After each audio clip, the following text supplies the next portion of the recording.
Welcome to CRCDS. I'm Stephanie Sauvé, the Vice President of Academic Life and Dean of the Faculty, but I'm really a member of the Lectureship Committee here at CRCDS, and it really does take a whole community to create a lecture week, and we are so blessed to have amazing support from the guy who cleaned up that place to make it look beautiful for you all, and our maintenance staff who have made sure that the temperature is good in here, and our support admin staff who is out there greeting you and welcoming you. All of us here, the professors and mostly our students, and even a few trustees have showed up. So it's all good. We're so glad to have so many of our alums in the room and so many of our friends in the room. So welcome this evening to CRCDS. This is the J.C. Wynn Lectureship, and it is actually the 27th annual J.C. Wynn Lecture. Dr. Wynn served the faculty of this institution for 26 years. He was the professor of practical theology and the director of the graduate studies program in family ministry. And because of his work, there are many Samaritan fellows, people who do pastoral counseling. That was really his work in this region, and it impacted the lives and continues to impact the lives of many persons. Dr. Wynn believed that family was a legitimate mission field of the church, and he felt called to train persons, lay and ordained, to serve in this field, many of whom continue to contribute their gifts to the church and the community. Dr. Wynn served the World Council of Churches as a consultant, as well as the Vatican, on their Commission of Inter-Christian Marriage, and he is honorably retired member of the Presbyterian Church USA. Dr. Wynn retired from this institution in 1985, and his spouse, Rachel, and their children decided to establish the Family Ministry Fund to honor JC's work, and this annual lectureship was established, therefore, as an extension. And so we are very blessed to be able to work in the realm of practical theology and to look at all the ways to be better leaders in community and in church. And so this evening we continue that legacy. We're thrilled that you're all here. One of our students, Michael Laver, who is a senior, has been hosting our speaker, and he's going to tell you a little bit about Daniel. Thank you, Michael. Thank you. Hosting our speaker is maybe a little too grandiloquent. I've essentially been spending the school's money on dinner. So if that's hosting, then happy to host anytime. Thanks so much for being here. I know that you could be, so many places tonight. I'm mindful of the fact that it's playoff season in the NBA and the NHL, so you could be watching teams other than Buffalo. So we do welcome you. I wanted to say a few words by way of introduction. I know you're not here to see me, so I'll get out of the way in just a second. We study here, the students here, and there's a lot of students in the room. We study theological underpinnings of the great vision, visions that the prophets of old had and that Dr. King had, and we study these visions. And one of the key aspects of this is how to operationalize those visions, how to take that knowledge that we're understanding here, that we're learning about here, take it into the world and really take that next step into action, right? And so tonight we're going to sort of learn about that next step, and that's particularly exciting for seniors like myself as we go out into the world. So let me just say a word or two about our speaker tonight. Daniel Hunter is a training elder with Training for Change, and also 350.org. Hopefully you'll tell us a little bit about that work. That sounds fascinating. We heard a little bit about it over dinner. And he focuses on strategy development and training trainers in popular education. The list of activities that he's engaged in is really quite impressive. He does a fair amount of activity locally in Philadelphia and the region, including resisting casino development. He does a fair amount of work internationally. We talked a little bit at dinner about his work in Indonesia, but other places as well. So he really has been all over the map and has a wealth of experience that I'm sure he's going to share with us tonight. He has 2 books, one of which we have here, and that you may be familiar with. He's written his newest book, I'll just mention his newest book, is Building a Movement to End the New Jim Crow, an organizing guide. And when I was looking at this book, I was really struck on the back jacket by the quote from none other than Michelle Alexander. And she says of this book, quote, "If you want to take action to build a truly transformative movement for justice, pick up this engaging and insightful guide and read it with a few others. And then take a leap of faith. This guide can be your launching pad," which is really quite high praise from somebody like Michelle Alexander. So without further ado, please join me in welcoming Daniel Hunter.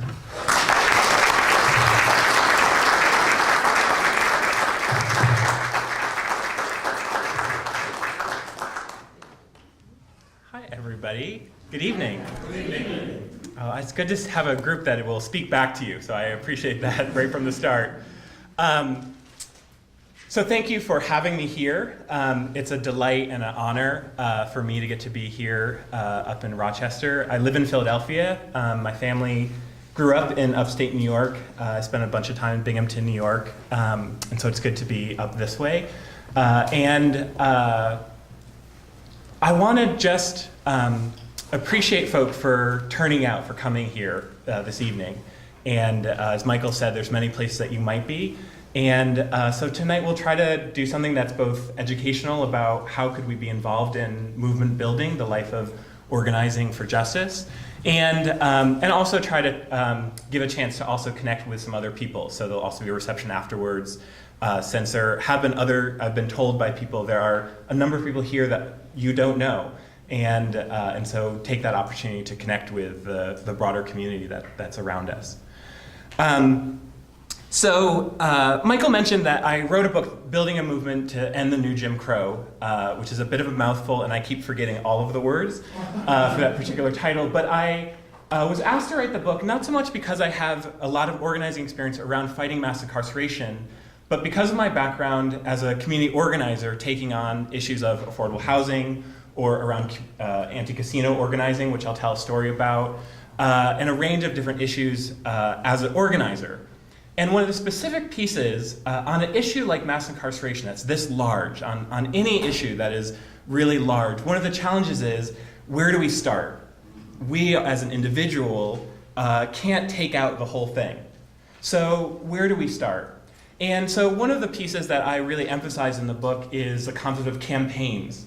The idea that one of the powerful ways in which movements have been able to make change over time is by identifying small, specific changes that they can make, that are resonant, that attract other people, and that they're a clear goal and a clear example. So I want to give a story about that, but before I do, I just wanted to explain that I want us to learn from other movements outside of just around mass incarceration. I know this week we've been specifically focusing on mass incarceration, but I wanted to say, let's learn a lot from other movements before we try to just figure out what are we going to do. So for this evening, we're going to do a lot more storytelling from other different movements, both inside the US and outside the US. So I hope that's okay with you, that we'll take some lessons from another place. My mom's a historian, and she always believed that you could learn things from something else, and apparently I seem to have gotten the message one way or another. So I want to start with a specific example of a campaign, because it's a word that gets highly misused. There's military campaigns, there's media campaigns, there's educational campaigns. And when I use the word campaign, I think about organizing campaigns. And so I'll give an example from Philadelphia. So I live in Philadelphia, and we had in 2004, our governor, Ed Rendell, he was involved in passing a bill in the middle of the night, and it was a 44-line bill that had nothing to do with casinos at all. And at 2 a.m, they added 500 some odd pages and stripped out all but 2 of those lines from those original pages. And they did this because then they get to say, the bill's already been in session, it's already been debated, so we don't have to have a public debate about it anymore. And that is how we in Philadelphia were first found out that there were 2 casinos that were going to be slated for Philadelphia. Pretty awful, huh? Yeah. So, like a lot of us, I didn't know much about casinos, I didn't know much about the issue, and it really hadn't occurred to me that this was a bad thing. What happened was a couple of years later, a friend of mine calls me up and says, I found out that they're trying to build a casino 200 feet from my house. The other 4 plans for casinos in the city, there were 5 different options and they were going to be decided upon. And the others were, one was around the corner from an addiction treatment center, another was just across the street from a school, and all of them were in poor, impoverished neighborhoods. That's the target, that's the customer base for the casinos. So I wasn't anti-casino, I am now, and if you're not, you can learn about that whole trajectory. But I wasn't anti-casino at the time, I just saw it as bad development. It just didn't belong in a neighborhood, a dense, populated neighborhood in the middle of Philadelphia. So I, naively at the time, I said, okay, Jethro, let's do something about it.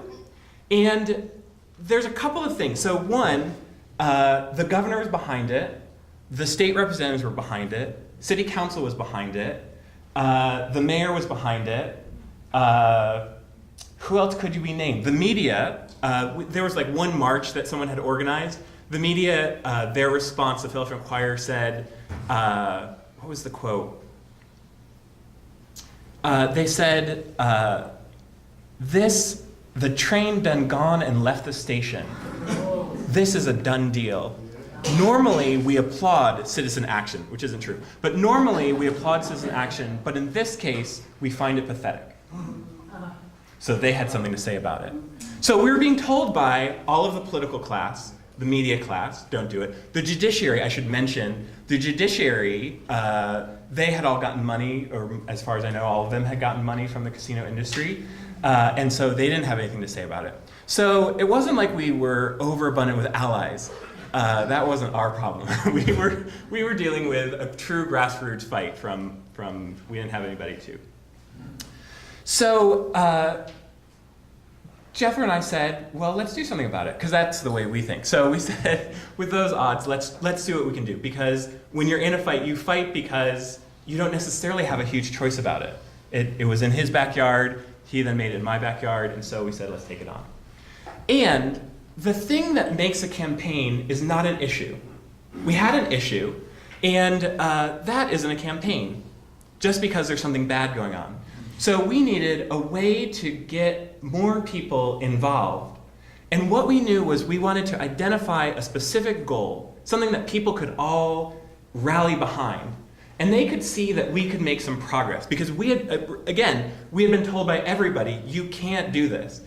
Union organizers, who I love, people who I'd worked with in the past, they came over. I remember they were sitting at a table in South Philly, and he said, look, this is an important issue because they're trying to build a casino about 3 blocks from my house. But you can't win it. It's over. It's done. So just give up and do something else. Don't waste your time. So we need to understand that voice as a voice of internalized oppression that's happened. We've then internalized the voice of what we can or cannot do. So, by the way, keep talking to me. I appreciate that a lot.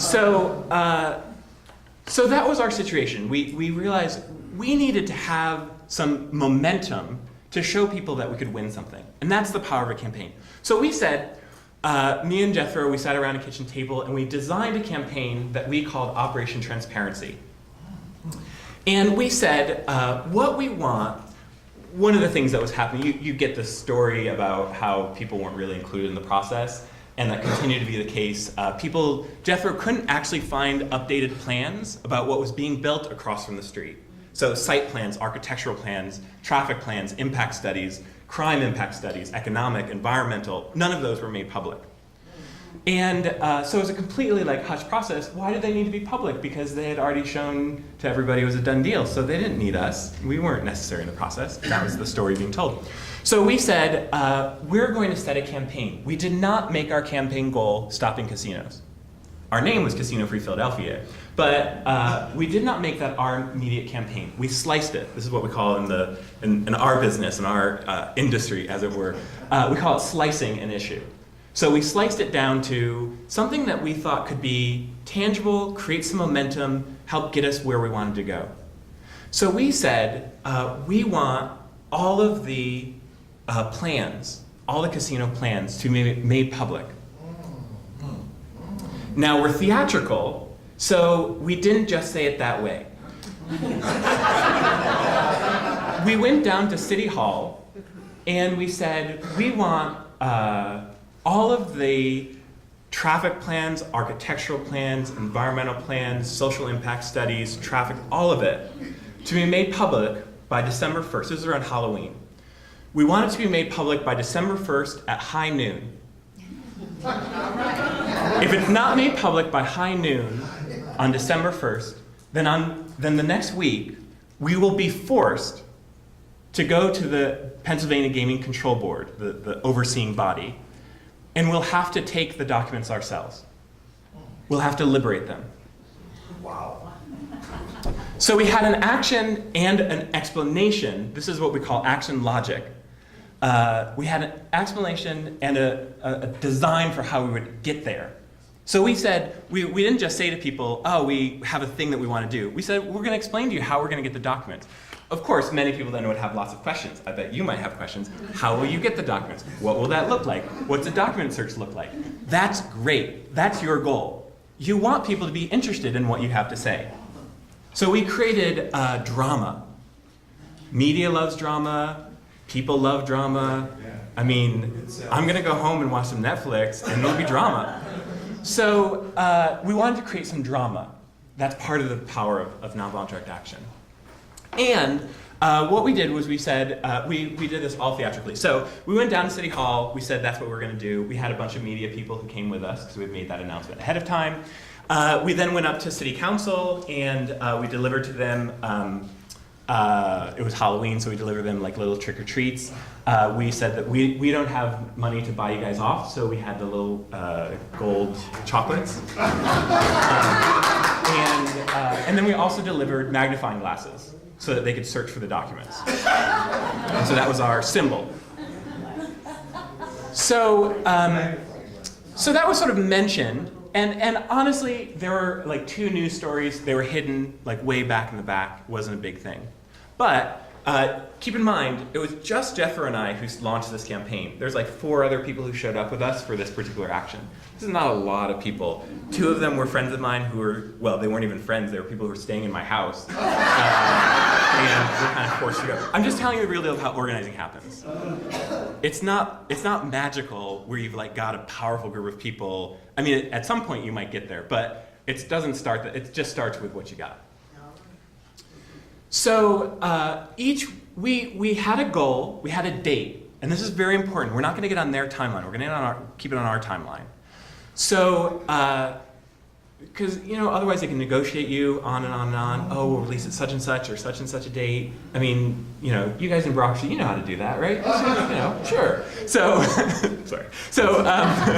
So the thing that we did was we announced ahead of time, and then every week we would do some action to keep us in the organizing mode, to keep getting new people. So one day, for example, one week we went to the Pennsylvania Game Control Board offices. They had offices in Conshohocken, about an hour from where we are in Philadelphia. And so we went to their offices and we brought some squeegees and some water, and we washed their windows to help them become more transparent.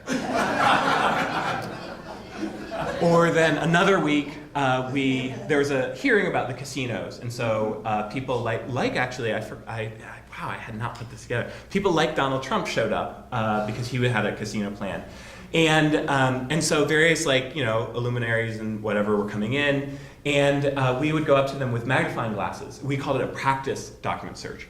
And we'd go up to the magnifying glasses and we would say, hey, do you have the documents? We're looking for the casino planning documents. We want them released. Do you have them? And one by one, there's a lot of lawyers. One by one, these lawyers would, they would sort of, they didn't know they were part of our act, but they would play into our act. And many of them would, like one guy looked like we had hurt him and like said, I've never seen them. I've never seen these documents. And he ran into the thing. So we were using humor, and at this point, we started to get enough media buzz that the media people started to say, so why do you think they're not making these documents released? And we said, that's a very good question. You're asking the wrong person. So you need to do your job, which is to go find them. I'm not kidding. I'm saying part of what organizing is teaching people the power that they've got. Yes, that's true. The role that they have. So we said, you have to go do your job, and at this moment, it's to go ask them, where are these documents? Why aren't they being held? What do they have in them? Is there something nefarious? Is it because it's, so good we couldn't take it? What is it? So they began starting to ask. So they began calling the Gaming Control Board. And the Gaming Control Board at that point began saying, what was their line? Their line was, we're following all procedures. That was their line. Standard procedure. Yeah. So each week we would do a little bit. And pressure builds. That's important in a campaign. So it's very different than we announce we're going to do an action, we go do an action, like a march or something, we go do an action, and then the pressure is off. And then we say, oh, we're going to do another action next, 2 months from now, and then maybe we pull it together 3 months, and then we do another action, and then pressure's off. The pressure is escalating. The Game Control Board is getting more questions over that period of time. They're getting asked, where are the documents? Soon it started to be not just by us, but let's see, let me follow that story. So December 1st, we get to December 1st, high noon, 11:59, and we get a call from the Game Control Board offices, and they say, hey, we've released what in effect is 1/8 of all the documents. And we say, oh, that's beautiful. We were totally transparent with you, and we expect nothing but that from you as well. We were totally open and transparent. We gave you a whole list of exactly what actions we do, where we'd be, and we want that kind of transparency from you too. So there's something happening here which is different than just us moving them.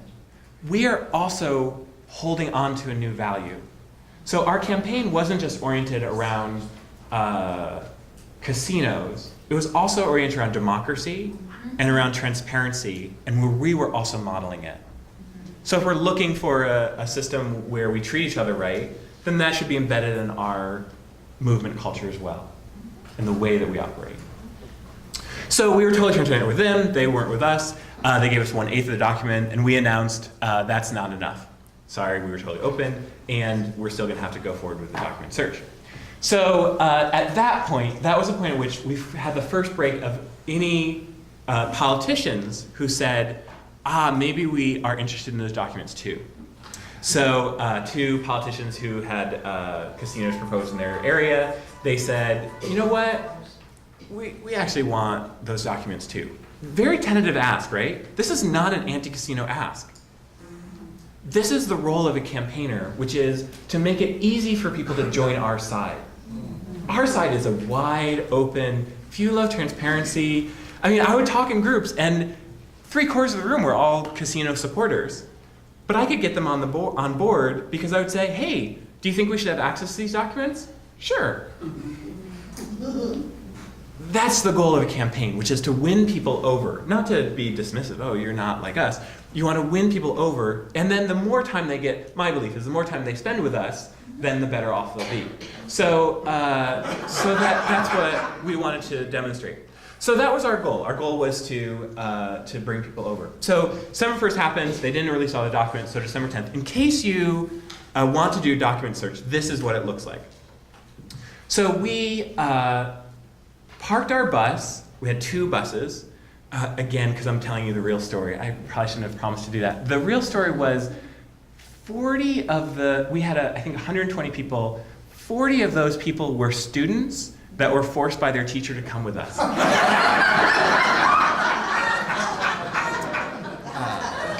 It was a civics lesson that the teacher wanted to get them to do. She quit the next year. So this is a real story. Historian, my mom is a historian, so history gets retold and they like clean it up afterwards. And so one of the stories that I tell in the book is the story of the Rosa Parks, which is a just massively beaten up story. The real story is far more interesting. Okay, so we'll walk away from that. But the organizing is messy. That's where I'm going here. The organizing is a messy thing. It's not as clean. So we got these students. 120 people is a good amount, right? That's what we're going to go as our public story. When we write the history, that's what we'll say. So 120 people showed up that day. 14 people were willing to be arrested. So they were willing to risk arrest by pursuing this document search. And what we had done is we had marked them with green armbands just so that people could know. We were worried that random bystanders might get caught up. And so we decided to mark the people who were willing to risk arrest, who were willing to like push the envelope. And so the way you do a document search, because I know you're really excited to do it yourselves, the way you do a document search to liberate documents is you park your bus away, so then you get to walk. And the walking is important to relax your nerves. You don't want people like chill. You don't want people, showing up at the site frenetic. Give them a little walk, chill out. It's gonna be cool. It's gonna be some fun. And so we walked to the site of the action, which is the Game Control Board offices. Right outside, we held a little rally. We explained exactly what we're gonna do again, which especially was for the press to explain where their cameras should be. We are thinking press-wise. And then two of us, 2 by 2, see, I can do theology. So that might be the best yet tonight, sorry guys. So my dad was a pastor. So 2 by 2, we went forward toward the Game Control Board offices, which are 2 glass doors. And we read a citizen search warrant. And so the citizen search warrant said, access to information is basic to democracy. Without access to information, we have no democracy. Therefore, it is incumbent on the Game Controller to release all these documents. That gives us a chance to have meaningful input on whether or not these casinos are acceptable within our community. To date, they have not been, and therefore, there's been no meaningful public input. So as far as we are concerned, this is an unacceptable process. There were police there, and we said, police, we're asking you to do your job. Help us get these documents. Please let us through. We're trying to retrain everybody. We got the media, they did all right. Police didn't do their job that day. And they arrested all 14 of us who were participating in that. Because I promised you the real deal, I'll tell you a little bit more about exactly how that went down.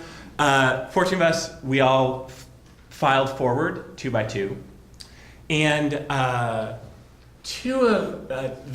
final 2 in the last row, or the second to last row, were 2 folks in wheelchairs. So we were arrested, and 12 of us were carted off and taken to a station, and we're given a citation, which is essentially no more than a traffic ticket. So it's a summary offense. And it was disorderly conduct and creating a fire hazard. Those were the 2 that we were charged with. And we explained if they let us through, we wouldn't have had a... Anyway, so those were the 2 charges that were made. The 2 women who were in wheelchairs were not. And so this became an interesting piece of the story. There's a third person who wanted to also get arrested, but he slept through his alarm. So he came driving down. So he arrived after the action was over. I'm just telling you how it really happened, because I really do want you to understand. It just isn't. So he arrived late, and the 2 women were arguing with the police. Both of them had cerebral palsy, and so one of them, she types. Her voice isn't understandable by most people, so she types on her computer. And so she was typing on her computer over and over again, discrimination, discrimination. You have to arrest us. And the police kept saying, we're not going to arrest you, we're not going to arrest you. And she then said, I'll sue.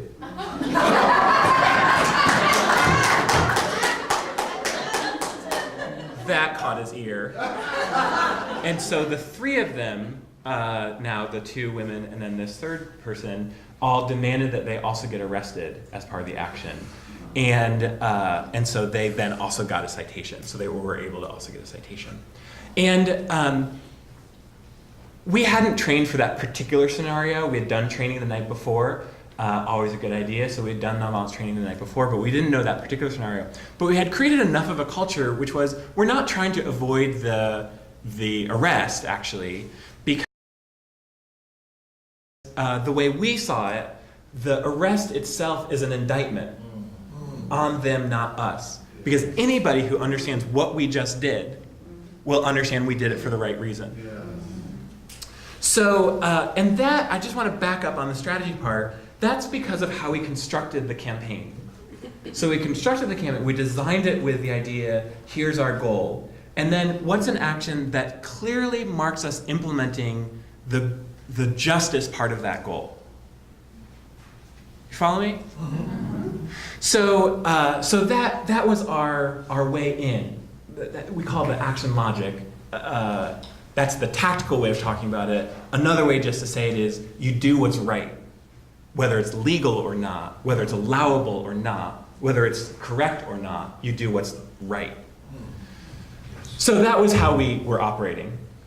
So the next day, newspapers, in Philadelphia, we got buried by an expose on Christmas lights, stuck in the local section. But the story itself was very crisp, because our action wasn't muddied by other accessory things. It was very clear we were there because we were trying to get these documents. So, I mean, you know how they write, the media write, so the alleged documents. So they said alleged, but then they had to explain what the documents were. So alleged, like they said, site plans, traffic plans, etc., which then you have to write in order to write that story. If you're a media person, think for a moment, if you're a media person, you have to write in that story, what did the Game Control Board say? So then they went to the Game Control Board again and asked, and the Game Control Board said, we released some of the documents, but others of the documents contain confidential information that might make it possible for people to rob the casino. So we've got them in the kind of back spot where they're on a back foot. It's no longer a very defensible position. And this is because of the accumulating pressure, because they kept getting asked by politicians and then us and then, well, us and then politicians and then media, you know, what are you hiding, where is it, da da da da. The facade began to fall apart. And so after that, I mean, politicians are, wait, can I curse with you guys? I don't know, I don't know. Anyway, so chicken, whatever. So because they're chicken shit, so my apologies, this is just from Philly people. So, but because they are the way they are, and that's the descriptive term here, because they are scared, they follow the ways of the wind. That is a politician's role. They follow the ways of the wind. So our job is not to look where the wind is blowing, our job is to change the wind. So that's what we were doing. So we changed the wind. So then after we got arrested, right, then about 15 or so politicians were ready to also sign on to the campaign. And within about a month from that, we got all the documents. All of them except for, there was one document we didn't get. So what happened with the casinos? So I'll accelerate really quick to tell two other pieces there. So that was one campaign of a longer movement. The next campaign was, I'm just going to tell you the campaigns because we're talking about campaigns tonight. The next campaign was, we want to get city council to pass a bill that said, no. We want to get a referendum. We're democracy people. We want to get a referendum that says that there can be no casinos in the city of Philadelphia within 1,500 feet of a school, place of worship, home, park, playground, or school. There's a few spots in the city, but they're far away. So again, we were at this point, I was an anti-casino person. Our campaign was not designed around the end goal, making the equivalent. It was not a demand for prison abolition at that moment. We said, oh yeah, we're in for prison abolition, or in our case, yeah, we're Casino-Free Philadelphia. That's who we are. Our name says what we believe. But what we're asking you to do is come one step closer to us. Should they be this close? And strategically, what we understood, just to be very clear, once they're in motion, the deals are undone. The deals were locked in based on those locations, that site, that plan, da da da da da. So our job is to undo some of those deals. So we got 27,000 signatures in the course of 3.5 weeks, which forces City Council to take a vote on it. And so then we got a referendum on. And then the Supreme Court of Pennsylvania, with no explanation, no rationale, no explanation, anything, stripped it off of the ballot. We were the best losers ever. We had campaign after campaign where we lost. That was a great example of it. Losing campaigns is not the worst thing. Giving up is the worst thing. Losing is the teacher. Everybody got to see that's what happens, which is this is what it means to not live in a democracy, a functional democracy. And therefore, if we want to fight for functional democracy, even if you're not, this is how I pitched it, even if you're not an anti-casino person yet, even if you still think these are going to be good things for the city, even though they seem to have figured out a way to be part of the cabal against our people, even if you believe that you can understand our city should be able to enact its own zoning rules from a legal perspective. Otherwise, we should be able to say, the people should be able to say whether or not we want casinos. That is what a democracy functionally means.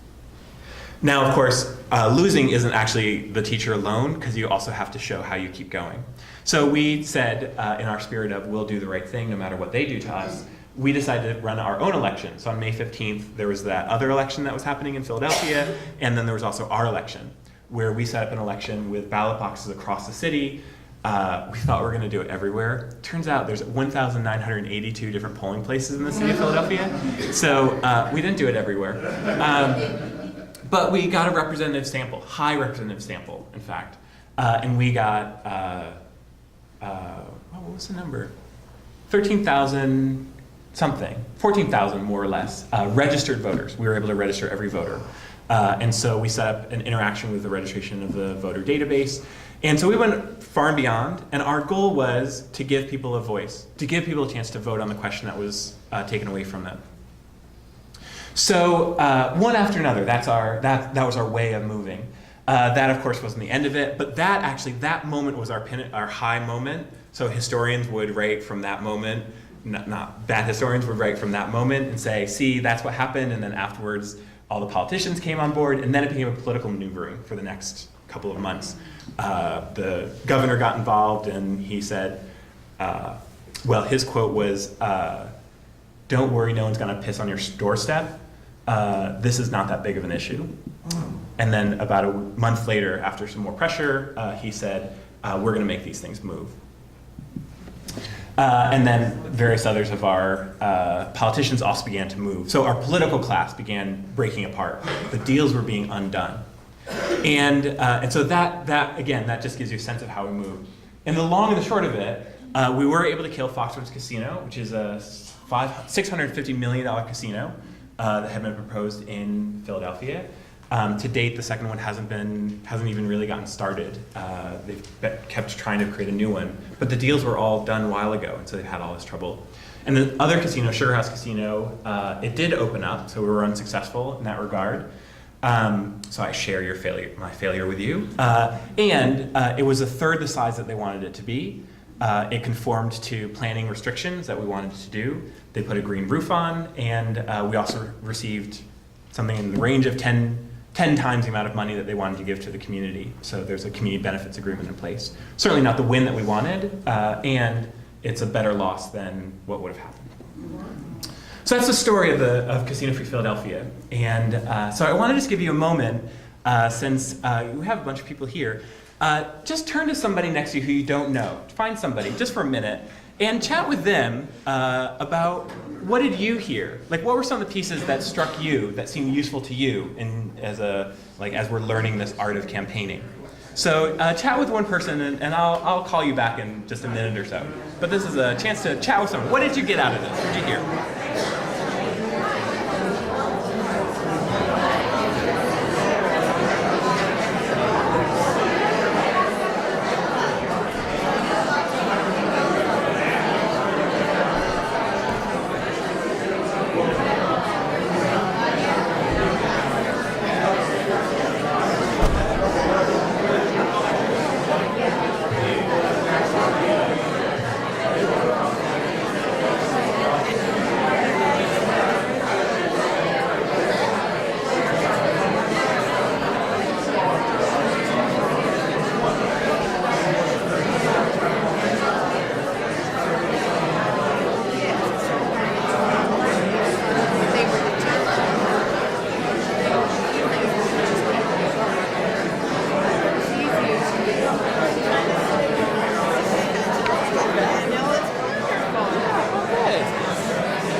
Go ahead and finish that thought.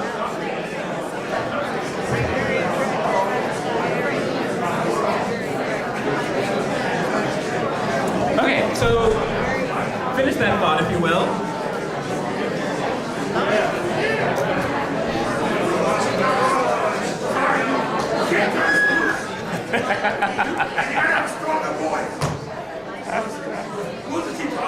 That's good. Okay, so let's hear like one or two different reactions. So different things that people heard in that story. So I know there's a lot of different pieces and a very wise group. Let's hear like a couple of pieces that you heard that you sort of took out of it. Yeah, and I'll try to repeat them because I know it may be hard to hear. I think the thing that really struck me particularly was make it easy for people to join your side. Not saying, we're against casinos, which would get it immediately eliminated, but we want transparency. Yeah. That what really struck me, to make it easy and not adversarial, but to win people over. That was a huge insight for me. Thank you. Yeah, making it easy for people to join. And I love that particular, that you're picking up that theme, especially in this era, at this moment in time, which is the tendency for many of us as activists is to make it clear that we are more right. Yes. Yes. Oh, I'm talking to somebody. Okay. Yeah, another one. Also, you made it, instead of an issue about do they build a casino, and if so, where do they build a casino, you made it an issue of we want transparency. All those documents, all those studies are made for the benefit of the public and people who are interested in deciding the point. And everybody, I think, just about everybody in this country would say that our government is not transparent enough. Partly, I guess, because we don't read all the bills that are presented and know all the ins and outs of everything. It's the same thing. I happen to be a medical doctor, and, you know, patients are always saying doctors aren't transparent enough. Part of it is that I haven't yet devised a way for them to go through medical school in 20 minutes. Which I could. You'll make a lot of money when you do. Yes. And can I just, a couple of us earlier were talking about a guy named Bill Moyer, who is an organizer activist. Not the one who's famous on PBS or but he is a community organizer who was involved in fighting nuclear power.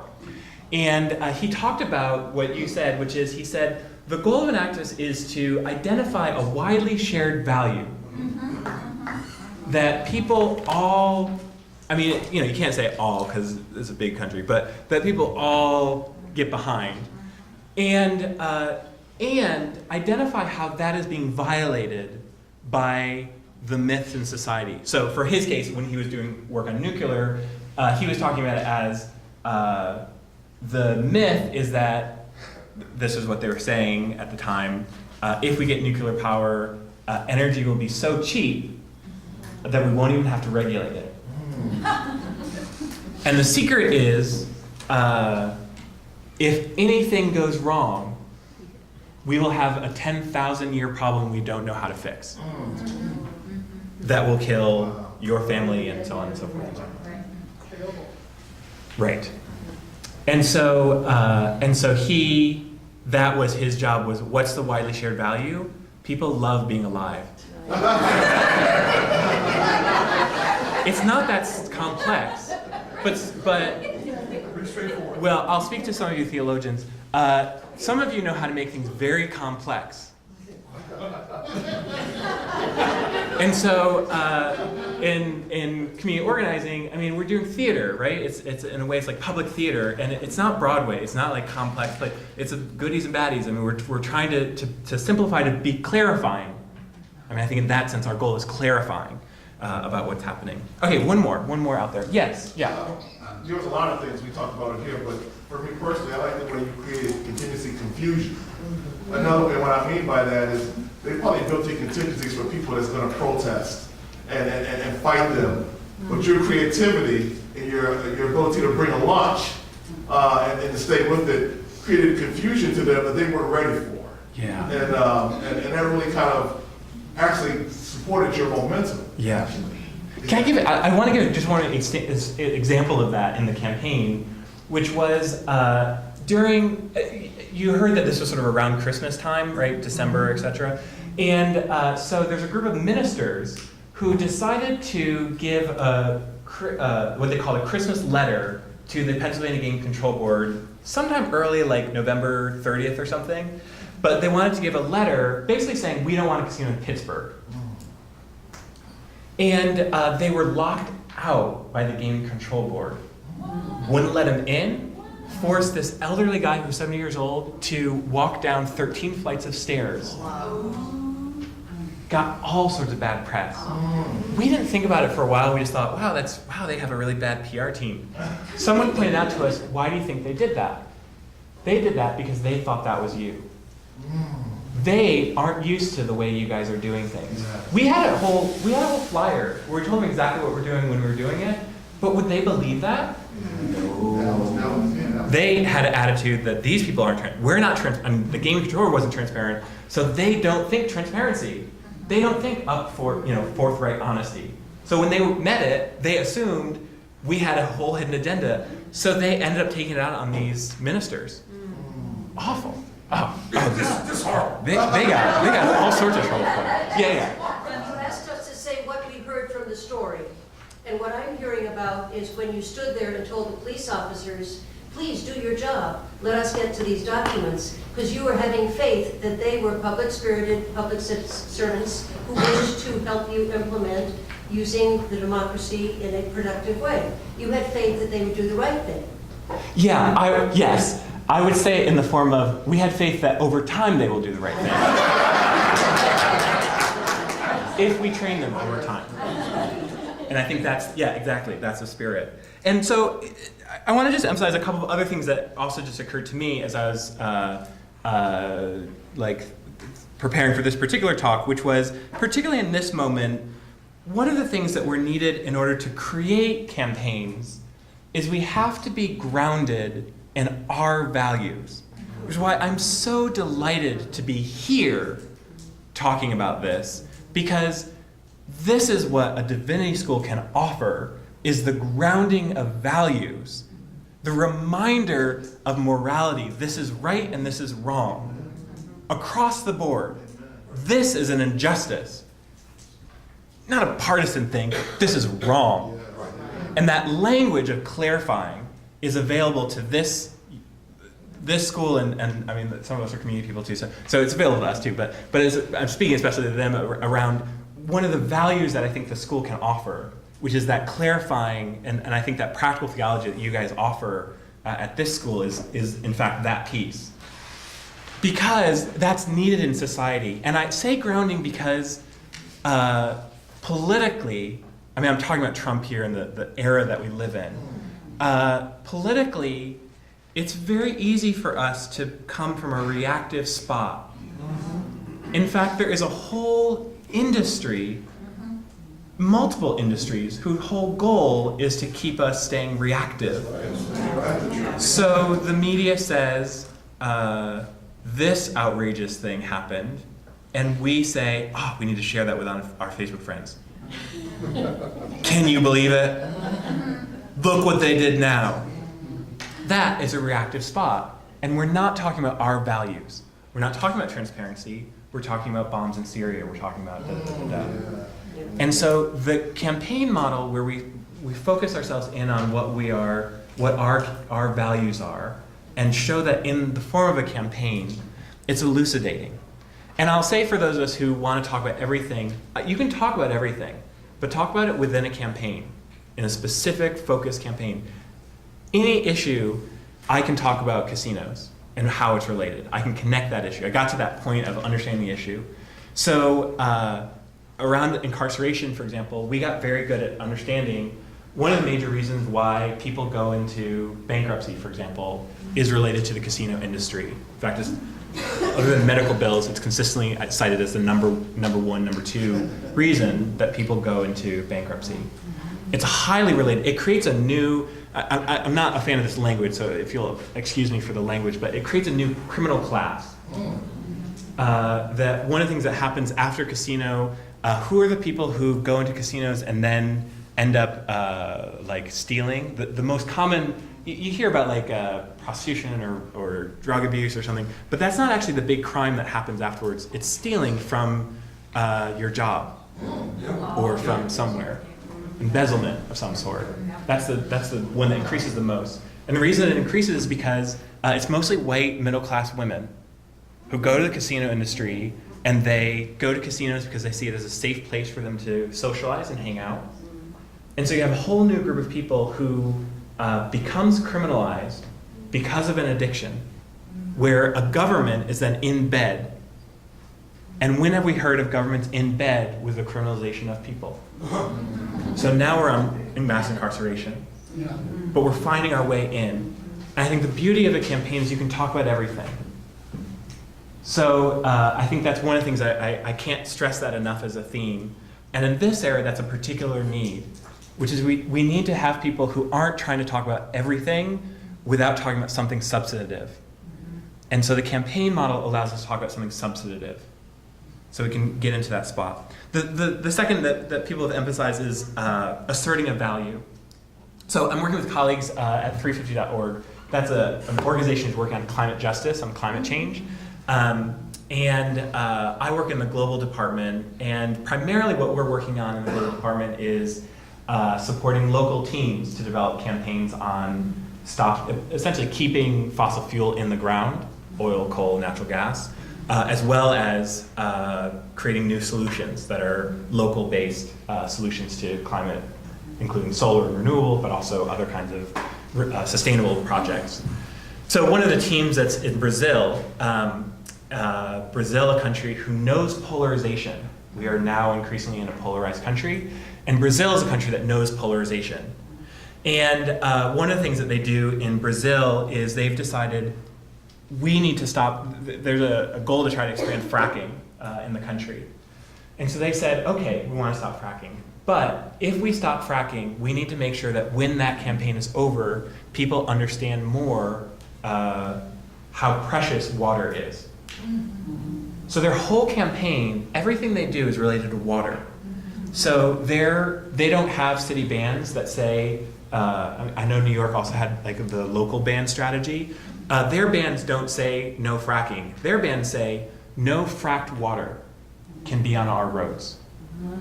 You know why? Because you poison water and you don't get that back. So their state law is all about, that they've been passing, is all related to that. They train lawyers to go in and fight cases to stop fracking companies from even doing research about whether or not they're going to do fracking in an area. Why? Because that's researching how to poison water. That's a health regulation, not allowed. So they've argued their whole thing on water. And the reason is, if we win fracking, what comes next? If we win on fracking, then the next thing is going to be, and this is fracking in the Amazon rainforest, just so you understand what this is. I mean, this is awful. And if it's not fracking, then the next thing is going to be natural gas or. And so they're trying to not just win this battle, but assert the value for the next time. Anything that poisons our water permanently is an unacceptable thing, unacceptable use in Brazil. And so that assertion of a value, and I think the last thing I'll just say about this is, the other piece of campaigns is, we're not looking for easy wins. Losses are beautiful. And around the issue of mass incarceration, I think I want to emphasize this enough. I want to just say this again. Losses can be beautiful to us. They are hard and they are painful, and I'm not dismissing that part. But I think one reason we don't set a campaign is because we don't know if we can win it. Well, what if we go out there and we say we're going to fight for this thing? I just told you a story where we fought for casinos. We spent 4 years of my life doing this. And at the end, we stopped one and lost the other. As a loss. That's how I feel it in my body. I feel it as a loss. And yet, what I know is the thousands of people who didn't go bankrupt during the years that we were able to slow them down. I know the number of suicides of people who didn't kill themselves.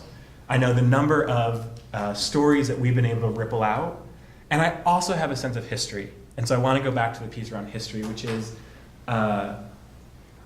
early on, I've been reading Taylor Branch's Parting the Waters, which I don't know if you guys know this book. This is an amazing book. It is, I think the first one is like 700 pages, and the next one is like 1,000 pages, and the next one is like 700 pages, and it's like small type. And it's a detailed story of the civil rights movement. Totally fascinating. It starts off early on. One of the stories that happens is this woman in Washington, D.C., who, I can't remember where she is, but some historically black college. She goes out and she organizes a sit-in at a local restaurant. And she gets this, a bunch of friends to join with her, and the restaurant balks. We're not gonna serve you. We're not gonna serve a black person here. And she says, no, we're gonna do it. And so they stayed at the sit-in. And eventually, the national owner, like it was a chain, right? So the national owner gets a call, and he says, you know what, just serve them. The waitresses won't do it. And so the local owner, the franchise owner, he himself comes out and serves them. And they say, we'll only accept if you agree to make this an integrated restaurant. He says, okay. She comes back and all excited. I mean, imagine that, right? She's all excited as a win, da-da-da. And the president of the college comes to her and says, congratulations, and I don't want you to do it anymore. The times aren't ready for it. And so I don't want you making any more trouble for us. And that story to me, and she doesn't show up anywhere. She doesn't show up in history again. She doesn't show up in the movement later, which popped off about 40 years after that. She kind of disappears from movement life. But the tactic stuck around. And so I think of myself, and I think our own journey. We might be civil rights movement, we might be Montgomery, we might be March on Washington, we might be those moments, and we might also be that woman who stuck her neck out, and other people around her weren't ready. But she did the right thing. And at the end of the day, that's what we're being called to do, is to do the right thing. We can keep losing, we can keep winning, but we're being called to do the right thing. And that's what a campaign's about. That's what builds a movement, is when we stick our necks out to do the right thing. And it may be the case that she knew that the tactic of sit-ins 50 years later became a thing. It may be the case that she never knew that. But that's why we have to have a sense of history so that we can move beyond just that moment. So I want to close there, and I think we'll have a time for reception afterwards. Yep, we do. Great, thank you. Wow.